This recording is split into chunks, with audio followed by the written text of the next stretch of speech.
وہ تو 61 اور 62 کی باتیں ہیں. مطلب اس سے وہ تھوڑا پہلے اتنا ہوتے. زبردست ریسیپشن پاکستان اتنا اہم تھا ان کے لیے. بابو جی چھلانگ نہیں لگاتے نا, ذرا بیچ کے کچھ برس آتے ہیں. اچھا. بیچ میں بڑبیر آتا ہے, ہاں, بیچ میں U2 کا. بٹبیر میں کیا ہوا؟ بڑبیر میں اڈا مانگ رہے تھے ہم سے امریکی, سہروردی نے نہیں دیا, ایوب خان صاحب نے دے دیا.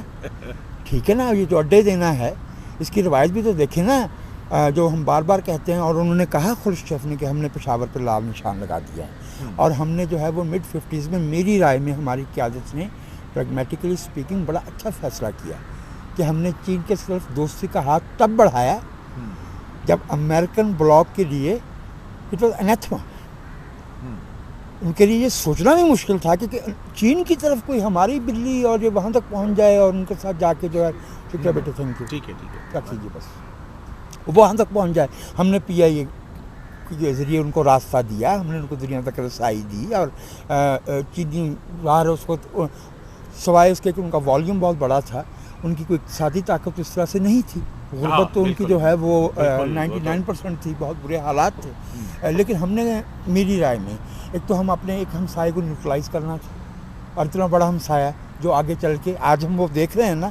میری رائے میں جو فیصلہ ہماری قیادت نے مڈ 50s میں چین کے ساتھ دوستی کا کیا تھا, بشرطے کہ ہم اس کو بھیک اور خیرات مانگنے کا کوئی ونڈو نہ سمجھیں, تو it was a good decision.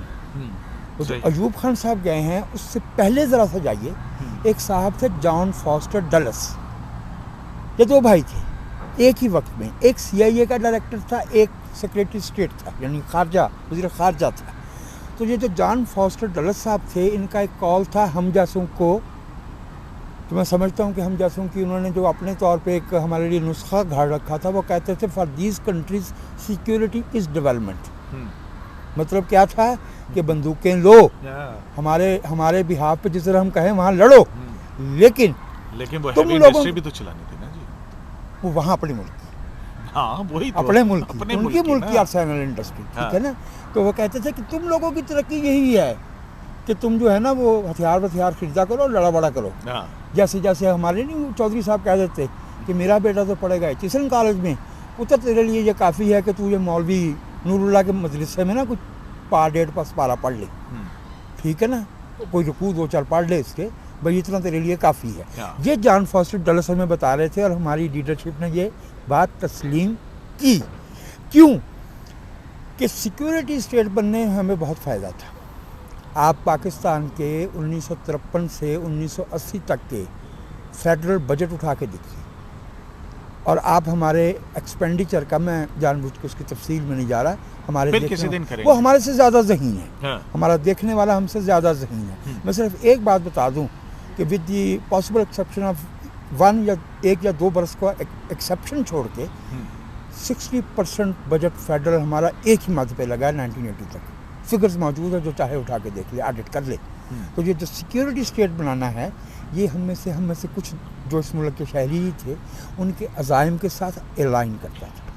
تو یہ تو ایک واحد ٹریڈ کا ایسپیکٹ ہو گیا نا امریکن ٹریڈ کا کیسے ہوگا, مطلب کہ انہوں نے اپنا اسلحہ بیچا یا جو بھی ہے وہ ڈالر کمائے. اس میں اصلی میں بھی میں آپ سے عرض کر دوں, لیکن اس کے علاوہ بھی کچھ باقی جو ہماری جو جیوگرافک سچویشن ہے اس کے اندر پاکستان اور US تعلقات, اب دیکھیں نا اس وقت انڈیا بھی جو ہے وہ زیادہ تر تو اشتراکیت کی طرف, رشین بلاک کی طرف تھا نا. Indians did a very unique thing. ہمیں اپنے دوستوں اور جو حریف ہوتے ہیں ان سے اپنے ملک کے مفاد میں سیکھنے سے کبھی بھی نہیں گھبرانا چاہیے. Indians invented, innovated an altogether unique experience of non-alignment. They were benefiting. ظاہر ہے ہمارے چونکہ ذرا ان کے ساتھ کانفلکٹ بن گیا تھا, ٹیریٹوریل بھی اور دوسرا بھی تاریخی بھی تھا, تو وہ روسیوں کے پاس گئے ضرور ہیں, لیکن انہوں نے ویسٹرن ورلڈ کے ساتھ اپنا تعلق ختم نہیں کیا. وہ اس طرح سے نہیں ہوا کہ کسی ایک فریق کو یہ کہیں, ان سے وہ ہیوی انڈسٹری لے رہے تھے اور اپنے طالب علموں کو وہاں پڑھوا رہے تھے. لیکن اس دوران میں جو امریکہ سے ٹیکنالوجی اور اکوپمنٹ جو ہمارے پاس آیا, ہمارا ایک انڈیا کے مقابلے میں تو پلڑا تقریباً بھاری رہا نا, کیونکہ ہم ٹیکنالوجی کی بیس کے اوپر وہ جو 1:3 کا جو ریشو ہے اس کو مینٹین کر کے رکھا ہے. آپ نے بالکل 100% درست فرمایا صدیقی صاحب. اس میں ایک گڑبڑ ہوگی. وہ یہ کہ ایک تو ہم نے بہت زیادہ زور رکھا ہوا تھا ملٹری اسسٹنس پہ. میں آپ سے عرض کر دوں ان برسوں میں ہماری سب سے بڑی غلطیاں 2 تھیں. ایک اپنے لوگوں کی تعلیم کو ترجیح نہ بنانا. تعلیم کے بغیر کوئی قوم سسٹین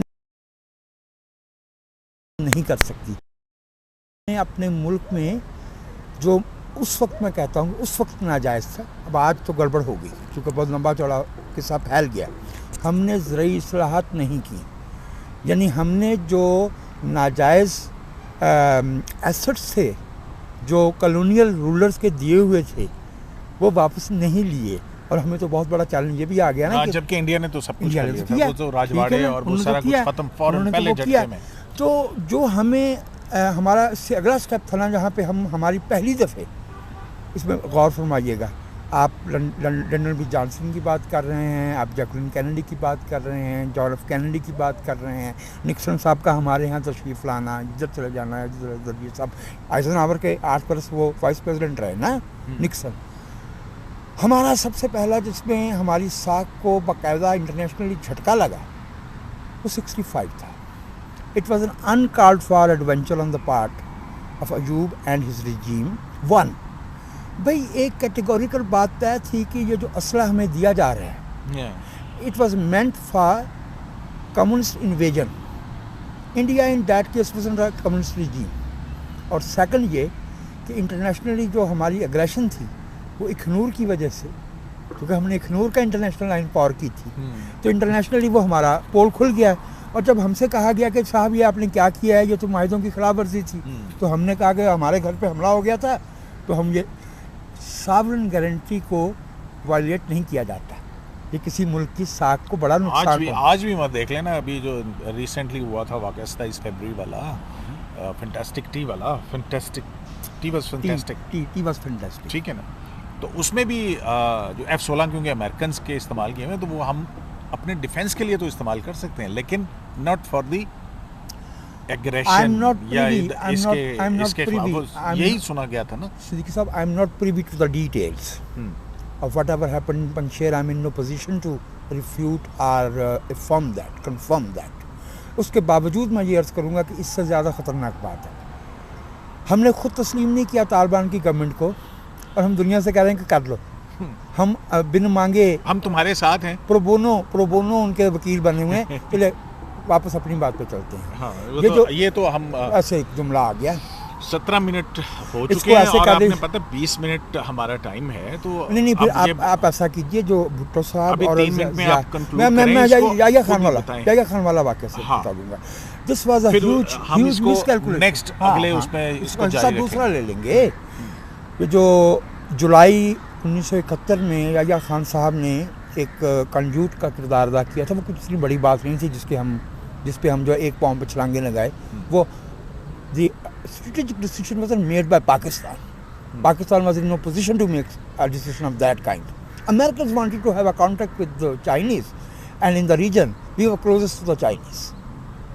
ٹھیک, تو انہوں نے کہا کہ بھائی یہ پیغام پہنچا دو, ہم نے پہنچا دیا. انہوں نے کہا یہ بندہ جناب. اچھا, ہم نے امریکہ کو کب کا بڑے دیے, مطلب یہ تو فارن پالیسی کا جو ہے دیکھیں موٹی بات ہے. 60 ایک ہو گیا, ہاں بڑا بیر پہلا. ہاں دوسرا ہم نے جو ہے وہ پھر اس میں چلے گئے 80s میں. تو ہم نے آپ کوئی پارا چلان والوں کی وہ جو پیرٹ بیک ہے وہاں جا کے پوچھ لیں نا, اور وہ جو چائنا کی اس وقت سفیر تھی جہاں پہ اس کو پوچھ لیں, چارلی ولسن سے پوچھ لیں, اس سے کیا پوچھنا ہے, اس درویش سے پوچھ لیں. پاکستان کا بچہ جانتا ہے. تو from 1979 in fact a little before that, in fact from 78 onward, تو ہم 89 کے فیبری تک چل رہے تھے معاملات. ٹھیک ہے, پھر ہم نے پرویز مشرف کے انڈر دیا. تو وہ اڈوں والی جو بات آپ نے پوچھی, تو اس میں دیکھ لیجیے کہ یہ اڈے جو ہے یہ سویلین دیا کرتے ہیں یا کوئی اور دیتا ہے. اور دوسری بات یہ ہے کہ سویلین بیچارے کو لیاقت علی خان صاحب کی شہادت کے بعد کبھی یہ موقع ملا ہی نہیں. اچھا یہ بتائیں نا کرنے کا, یہ پہلا جو کے ساتھ تھا. بھٹو صاحب کو تھوڑا بہت موقع ملا تھا, لیکن وہ خود جو ہے نا وہ اتاولے تھے غیر جمہوری قوتوں کے ساتھ کسی راپو کے. چلے, تو یہ کیونکہ ہم نے اپنے اوپر ایک وقت کی قدغن لگا رکھی ہے تو وہ وقت جو ہے وہ پورا ہوا. لیکن یہ خارجہ پالیسی کے اوپر ہمارے ولاگ جو کا سلسلہ جاری ہے, تو اگلا ولاگ جو ہے وہ آپ ضرور دیکھیے گا, اور اس کے اندر میں وجاہت مسعود صاحب سے, کیونکہ ابھی تو ہم ایوب ایرا کے اوپر اور اس پہ ہم نے بات کی ہے, تو ایک سوال میں ان سے اگلے ولاگ کے لیے یہاں پہ آپ کے سامنے چھوڑے جا رہا ہوں, وہ یہ کہ ہماری جو 70-72 سال میں 73 سال میں جو فارن پالیسی رہی ہے, اس میں ہم نے دو حکومتیں بہت زیادہ دیکھی ہیں. ایک فوجی حکومتیں, فوجی حکمران, مارشل لاء ڈکٹیٹرز, اور دوسرے سویلین گورنمنٹس. تو اگر ہم کمپیریزن کریں کہ سول جو ہمارے سیٹ اپس تھے ان کی فارن پالیسی اور جو ہمارے فوجی حکمران تھے ان کی خارجہ پالیسیوں کے اندر ہم نے کیا کچھ کھویا اور کیا کچھ پایا. تو شرائع دستور سے AQS لائیو کو اگلے ولاگ تک کے لیے اجازت دیجیے. اللہ نے